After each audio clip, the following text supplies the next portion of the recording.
بہت نقصان، اور ایسا نقصان ہوا ہے فلسطین میں کہ عقل حیران ہے، عقل حیران ہے.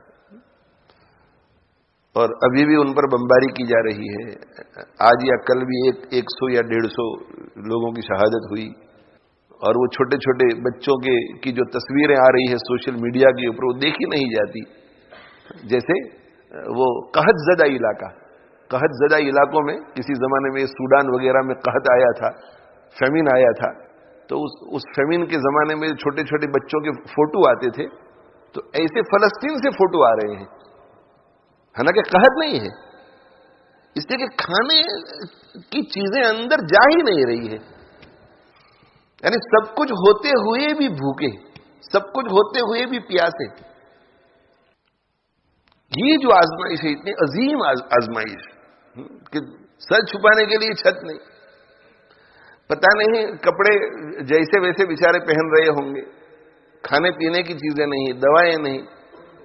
کتنی عظیم آزمائش یہ. اور آہوں کی روداد سن، رب کونین میری بھی فریاد سن. آنسو اور آہوں کی روداد سن، رب کونین میری بھی فریاد سن. لیکن ظاہر ہے کہ جس طرح ان کے لیے آزمائش ہے، ہمارے لیے بھی آزمائش ہے. المؤمنون کرجل واحد، حدیث شریف میں آتا ہے کہ جتنے بھی مومنین ہیں وہ ایک جسم کی طرح ہے. ان اشتکا عینہ اشتکا کلہ وان اشتکا راسہ اشتکا کلہ، او کما قال صلی اللہ علیہ وسلم. ان اشتکا عینہ اشتکا کلہ، اگر آنکھ میں تکلیف ہوتی ہے تو پورے جسم میں تکلیف محسوس ہوتی ہے، اور اگر سر میں تکلیف ہوتی ہے تو پورے جسم میں تکلیف ہوتی ہے، پورا جسم تکلیف محسوس کرتا ہے. اس میں آپ صلی اللہ علیہ وسلم نے ہمیں متوجہ کیا اس بات کی طرف کہ آپس میں امت کے تمام افراد کو اتنا ہی مربوط رہنا چاہیے، ایک دوسرے کے لیے اتنی خیرخواہی اور ہمدردی، ایک دوسرے کے لیے اتنی محبت، ایک دوسرے کے ساتھ اتنا لگاؤ ہونا چاہیے، صرف ایمان کی بنیاد پر، اسلام کی بنیاد پر، کہ دنیا کے کسی کونے میں بھی کسی مسلمان کو تکلیف پہنچے تو پوری دنیا میں رہنے والے امت کے تمام افراد کو تکلیف محسوس ہونی چاہیے. اب ہمارا ایمان اس درجے کا نہیں ہے، اسی لیے وہ بھوکے ہیں اور ہم پیٹ بھر کر کھانا کھا رہے ہیں، وہ پیاسے اور ہم عمدہ عمدہ مشروبات پی رہے ہیں. خوشبو نام کی کوئی چیز وہاں نہیں ہے اور ہم عمدہ عمدہ خوشبو استعمال کر رہے ہیں. ہمیں ان کا خیال بہت کم آتا ہے، خیال آتا بھی ہے تو ایک افسوس کا اظہار بھی کرتے ہیں، مگر دل دھڑکتا نہیں ہے، دل بے چین نہیں ہوتا، دل دھڑکتا نہیں، دل بے چین نہیں ہوتا. تھوڑی دیر کے لیے سوچئے کہ اگر ہماری اپنی اولاد وہاں ہوتی تو ہماری کیا کیفیت ہوتی. ہماری اپنی اولاد اگر وہاں گئی ہوئی ہوتی اور یہ جو اس وقت وہاں کرائسس ہے، جو حالات ہے، ان حالات میں وہ گر جاتی اور وہاں سے آ نہ سکتی تو ہماری کیا حالت ہوتی. یہ سارے حالات ہمارے سامنے آتے کہ وہاں ایسے ایسے حالات ہیں اور میری اولاد بھی اس حالت کی شکار ہے، تو کیسی بے چینی ہوتی. ماں باپ کو کھانا اچھا لگتا، بھائی بہنوں کو کھانا اچھا لگتا. تو ہمیں سوچنا چاہیے کہ ہمیں اپنے مسلمان بھائیوں بہنوں کے لیے کتنا درد ہوتا ہے، کتنا دکھ ہوتا ہے. بہہ گیا بستی بستی میں میرا لہو، روز کرتا ہوں میں آنسوؤں سے وضو.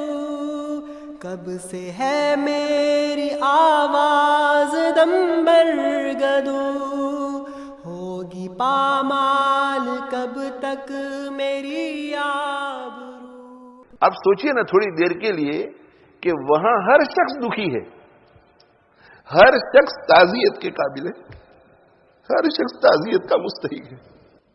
ایک تو یہ ہے نا کہ مولانا عبد الرحمان صاحب تعزیت کے مستحق ہے اور میرے اوپر اتنا دکھ نہیں پڑا ہے جتنا ان پر پڑا ہے اور میں ان کو سپورٹ کروں. جیسے ہمارے یہاں ہوتا ہے، گھروں میں کچھ ہو جاتا ہے تو پوری قوم جو ہے وہ پہنچ جاتی ہے، پوری بستی والے لوگ پہنچ جاتے ہیں، تو وہ اتنے دکھ میں نہیں ہوتے جتنے وہ صاحب خانہ اور سب ہمت افزائی کرتے. یہاں تو ہر شخص کے گھر میں انتقال، ہر شخص بے گھر، ہر شخص بھوکا، ہر شخص پیاسا، ان حالات میں بھی وہ ایک دوسرے کی تعزیت کر رہے ہیں، ان حالات میں بھی ایک دوسرے کے لیے ہمت افزائی کا ذریعہ بن رہے ہیں، ان حالات میں بھی وہ ایک دوسرے کی ہمدردی کر رہے ہیں، ان حالات میں بھی ایک دوسرے کی غمخواری کر رہے ہیں۔ اللہ کی نظر ہے ان پر، وہ اللہ کی توجہ میں ہے، اللہ کی نظر میں، اللہ سب کچھ دیکھ رہا ہے، لیکن اللہ کی اپنی کچھ حکمتیں ہیں جسے وہ جانتے ہیں۔ آنسو اور آہوں کی روداد سن، رب کونین میری بھی فریاد سن۔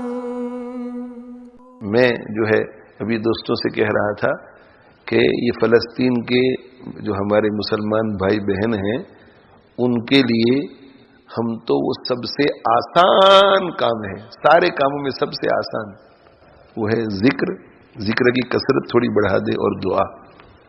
یہ دو کام بھی ہم نہیں کر سکتے، ذکر اور دعا، یہ دو کام بھی نہیں کر سکتے۔ اگر ہم ہماری پچھلے 2 سال کی زندگیوں کا جائزہ لیں، جب سے مصیبت آئی ہے تقریباً 2 سال، تو جائزہ لیں اور ہم اپنے آپ سے سوال پوچھیں کہ کیا مجھے میرے فلسطینی مسلمان بھائیوں اور بہنوں کے لیے جتنی دعائیں جس طرح کرنی چاہیے، جتنی کوانٹٹی اور جتنی کوالٹی کے ساتھ دعائیں کرنی چاہیے تھی، میں نے کی؟ تو پوچھو اپنے آپ سے، اور پھر اس کے بعد دوسرا سوال پوچھو کہ نہیں، اتنی دعائیں تو میں نے نہیں کی ہے، تو پھر پوچھو پھر کتنے % کی ہے؟ 100% نہیں تو کتنے % کی ہے؟ میرے بھائیوں، اگر 10% سے بھی اوپر ہم چلے جائیں تو یہ خوش نصیبی ہوگی۔ 2 سال میں اگر ہم 10%، کوئی کہے کہ میں نے 15% کی ہے، 12% نہیں، ہم اس میں فیل ہیں ہم لوگ، تو اللہ قیامت کے دن پوچھے گا کہ وہاں جا کر کے تو تم ان کے لیے کچھ نہیں کر سکے، اس لیے کہ اندر داخل نہیں ہو سکتے تھے، نہ کھلا سکے، نہ پلا سکے، نہ ان کو تسلی دے سکے، نہ ان کی کسی درجے میں مدد کر سکے، تو تم نے پیسے دیے تھے کہ نہیں؟ تمہارے پاس کتنے پیسے تھے؟ اس میں سے کتنے % تم نے ان کے لیے بھیجے تھے؟ تم نے ان کی طرف سے کوئی صدقہ ودقہ کیا تھا یا نہیں ان کی مصیبت دور کرنے کے لیے؟ تم نے ان کے لیے دعائیں کتنی کی تھی؟ تو کیا جواب دیں گے ہم اللہ تعالی شان ہو کو؟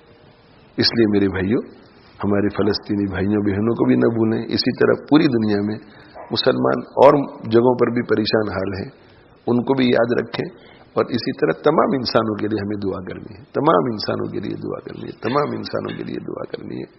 اللہ تعالی شان ہو سب کو پریشانیوں سے نجات عطا فرماوے، اور پوری دنیا میں فلسطینی مسلمان بھائیوں بہنوں کے لیے، دوسرے پریشان حالوں کے لیے جو محنتیں کوششیں ہو رہی ہیں، اللہ تعالیٰ سب کوششوں کو اپنی رضا کے مطابق بنائے اور اس کو مؤثر بنائے، نافع بنائے۔ یہ کوششیں دنیا میں بھی نافع بنے، آخرت میں بھی نافع بنے، اور اللہ تعالیٰ شانہ ہمیں بھی توفیق عطا فرماوے۔